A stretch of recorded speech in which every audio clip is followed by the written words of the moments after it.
Good morning Ashish ji. इस new financial year के लिए जी बिजनेस को पहले दिन जी बिजनेस को अपना टाइम देने के लिए आपका बहुत बहुत शुक्रिया।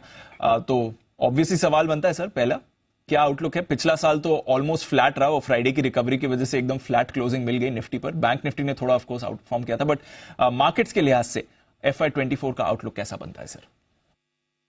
दीपांशु जी, मुझे लगता है कि पहले भी जैसे इस पे हमारी बात हुई है, FY23 के मुकाबले मुझे ऐसा लगता है FY24 बेटर रहेगा।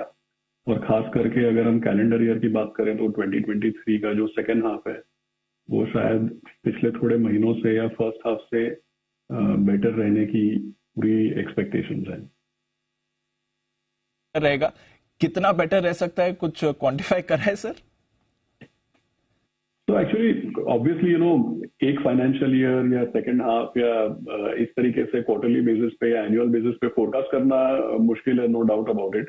लेकिन अगर मैं FY23 की बात करूं तो जैसे वॉर को लेकर के काफी सेक्टर रोटेशन हुई, काफी वॉलेटिलिटी हुई कमोडिटीज, स्टेट ओन्ड एंटरप्राइजेस वगैरह में, और ईयर एंड आते आते फिर उसमें भी काफी गिरावट आई। और उस तरफ अगर हम देखें तो FI सेलिंग, बैंक्स के बढ़िया परफॉर्मेंस के बावजूद पूरे आई मीन काफी साल के काफी समय तक बैंक्स में ज्यादा परफॉर्मेंस देखने को नहीं मिला। और यूएस के कंसर्न्स वगैरह की वजह से आईटी, ये सब भी अगर आप देखें फंडामेंटल परफॉर्मेंस के बावजूद स्टॉक मार्केट में परफॉर्मेंस काफी खराब रहा। तो मुझे ऐसा लग रहा है कि FY24 को अगर हम देखें तो ज्यादा डोमेस्टिक कंडीशंस को लेकर के और बाहर का, जैसे FY23 का और एक हॉलमार्क ये था कि हमारे फंडामेंटल्स को साइड पे रख के जो बाहर का मार्केट था उसका बहुत ज्यादा इन्फ्लुएंस रहा हमारे ऊपर।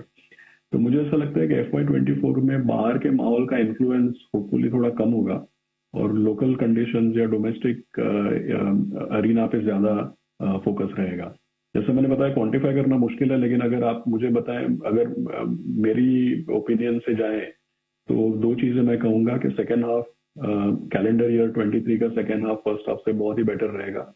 और यहाँ से अगर कोई वैल्यूएशंस और डोमेस्टिक फोकस को ध्यान में रखते हुए अगर कोई 1.5-2 साल का भी अगर पेशेंस रख सकता है और अभी के वैल्यूएशंस में अगर अगले 2 साल के व्यू से भी अगर पैसा लगा सकते हैं तो मुझे ऐसा लगता है डबल डिजिट रिटर्न की पॉसिबिलिटी बन सकती है। चलिए, बढ़िया रिटर्न्स आ सकते हैं, थोड़ी पेशेंस रखनी पड़ेगी बस आपको बाजार के उतार चढ़ाव के लिए।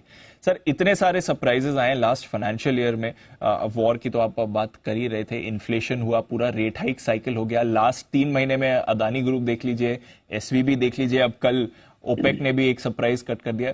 और कुछ ऐसे सरप्राइजेस आने हैं या बाजार इसे पचाने के लिए अब तैयार हो गया? क्योंकि हम देख रहे हैं इनिशियल रिएक्शन के बाद बाजार लार्जली रिकवरी कर रहा है। देखिए, क्योंकि देखिए हमेशा ये तो स्टॉक मार्केट का चलन है कि जैसे हम और आप डिस्कशन करते हैं तो क्या एक्सपेक्टेशंस हैं, क्या हो सकता है, इसके बारे में जरूर चर्चा होती है। लेकिन एक चीज हमेशा निवेशकों को ध्यान में रखना चाहिए कि जो भी चीजें हम बात कर रहे हैं उसकी कोई ना कोई प्रोबेबिलिटी होती है। मतलब जो चीज की ज्यादा प्रोबेबिलिटी है उसके बारे में हम जिक्र करते हैं, लेकिन कोई भी चीज की प्रोबेबिलिटी कभी भी जीरो नहीं हो जाती और मार्केट में हमेशा सरप्राइजेस हैं, इसीलिए मार्केट है। लेकिन जैसा आपने अब ऑयल का जिक्र किया कि ऑयल में काफी एक 6-7% का उछाल आया, तो दीपांशु जी हमेशा देखा गया है कि अगर प्राइसेस को होल्ड करने के लिए अगर इनको सप्लाई काटनी पड़े तो उससे आपको अंदेशा मिल जाता है कि किस तरीके की वीकनेस है। तो आई डोंट थिंक, अगर आप देखें 6 महीने पहले भी आई थिंक अक्टूबर नवंबर में ऐसा हुआ था कि इन्होंने प्राइसेस को संभालने के लिए सप्लाई कट की थी और उसके बाद आप देखिए किस तरीके का माहौल बना। तो आई डोंट थिंक दैट के, वैसे हम कोई ऑयल के एक्सपर्ट नहीं, लेकिन एक चीज बता सकते हैं कि जब भी प्राइस होल्ड करने के लिए अगर सप्लाई काटनी पड़े तो उससे आपको डायरेक्शन बिल्कुल साफ साफ पता चलता है कि भाई कोई बहुत बड़ी चाइना की ओपनिंग या दूसरी चीजों की वजह से भाई बहुत बड़ी डिमांड में कोई बहुत बड़ा उछाल नहीं आया है। इनफैक्ट प्राइसेस में नरमी होगी, इसीलिए उन्होंने सप्लाई को काटा होगा। तो आई डोंट थिंक कि उसको एक बहुत बड़े नेगेटिव के तौर पे हमको देखना चाहिए। और दूसरी बात यह है कि बाहर का माहौल जो है, जैसे आपने जिक्र किया SVB का, तो अब क्या है, जैसे मैं ऑन अ लाइटर नोट में आपको बताता हूँ कि जब बहुत अति हो जाती है, अत्याचार हो जाता है, तो कहीं न कहीं पे किसी न किसी को बलि देनी पड़ती है, तब देवी देवता अपनी नाराजगी से हटते हैं और थोड़ा खुश होते हैं। तो अगर आप पिछले 10, 12, 15 साल देखें तो यूएस में अति हुई ऐसा आप बोल सकते हैं, क्योंकि इतने समय तक लो इंटरेस्ट रेट, हाई लिक्विडिटी, इतनी बड़ी 20-25 ट्रिलियन की इकोनॉमी में 3-3.5% की ग्रोथ, फिर कोविड आने पे इन्होंने फिर जिसको हेलीकॉप्टर मनी आप बोल सकते हैं, इस तरीके का बिहेवियर दिखाया। तो एक तरह से अति हो गई थी, और अति को कंट्रोल करने के लिए डेफिनेटली ये ब्याज दर और ये सब चीजें आप देख रहे हैं। और हमारा मार्केट तो एक तरीके से आप देखिए बाहर के हवा के झोंकों की वजह से थोड़ा डिस्टेबलाइज होता है बार बार, लेकिन हमारा कोई डायरेक्ट कनेक्शन नहीं है उससे। और थैंकफुली पिछले 2-3 महीने में ये बली का जो पूरी जो सिचुएशन है वो स्टार्ट हुई है, तो कहीं न कहीं पे मार्केट बॉटम करेगा अभी आने वाले दिनों में।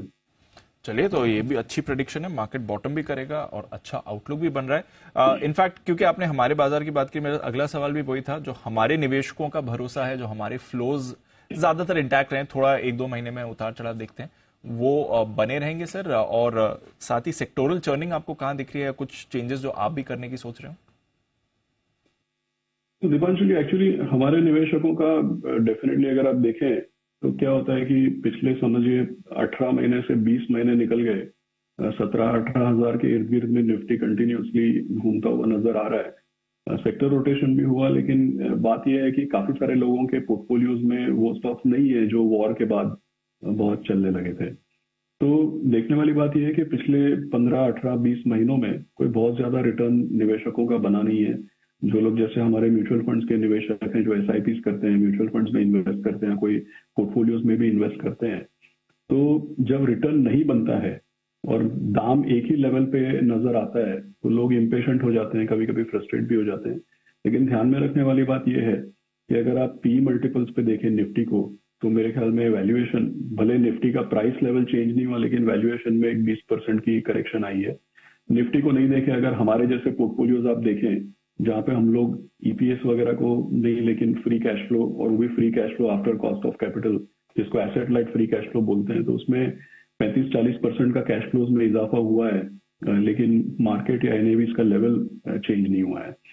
तो आमतौर पे अगर मैं बताऊं कि 20-30% का मार्केट में करेक्शन हुआ है तो सबको नजर में आएगा, लेकिन अगर मार्केट का लेवल सेम रहे और वैल्यूएशन में 20-30% का करेक्शन आए तो वो शायद उतना नोटिस नहीं होता है। तो डेफिनेटली बोलने वाली बात यह है कि मार्केट पिछले थोड़े महीनों में सस्ता हुआ है, पोर्टफोलियोज भी सस्ते हुए हैं। रही बात सेक्टर्स की, तो मुझे ऐसा लग रहा है कि जैसा मैंने बताया कि अब बाहर का इन्फ्लुएंस अगर थोड़ा कम होता हुआ नजर आ रहा है तो डोमेस्टिक सेक्टर्स पे ज्यादा फोकस रहेगा।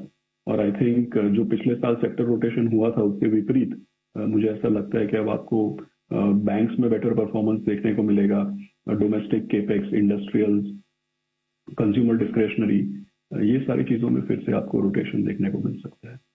ओके, तो थोड़ा सेक्टोरल रोटेशन डेफिनेटली देखने को मिलेगा। 3-4 बड़ी चीजें जो सर ने कह दी हैं, आने वाला 1 से 2 साल, अगर थोड़ा 2 साल का आउटलुक लें तो अच्छा रहेगा। बाजार थोड़े समय में बॉटम आपको संकेत दिखा देगा, और अगर आप भारत के निवेशक हैं तो भरोसा रखिए, कोई परेशानी की बात नहीं है। ग्लोबल इवेंट्स आते रहेंगे, हमारे बाजार सही है।